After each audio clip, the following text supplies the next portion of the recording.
Наши бурановские бабушки – фавориты международного конкурса Евровидение-2012.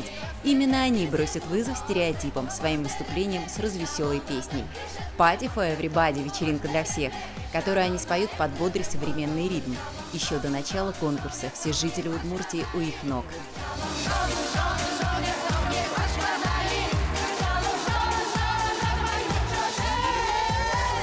И переживаем, и волнуемся, но я думаю, все будет замечательно. И про Удмуртию все узнают. Состязаться бабушкам пришлось бы с исполнителями из 42 стран, а они просто поют, и жизнь их тоже как песня. Отдельная песня Буранова, где как раз во время конкурса Евровидения начинается огородный сезон. А у бабушек дел там не в проворот. Поклонники творчества бабушек Влад Горжак и Алексей Анкудинов, электроники Диджейс, готовы помочь им выехать на сельхозработы. Но бабушки считают, что на Евровидение должны ехать молодые, а они уж сами в саду разберутся.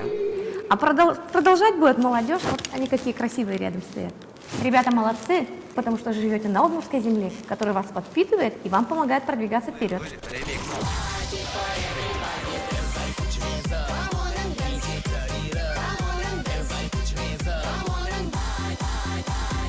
Хедлайнеры удмуртских дискотек электроники Диджейс первый шаг к успеху уже сделали.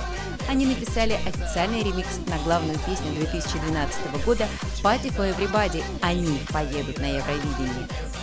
Мы с гордостью представим Россию и Удмуртию на конкурсе Евровидение. А песня «Party for Everybody» набирает обороты и собирает толпу поклонников.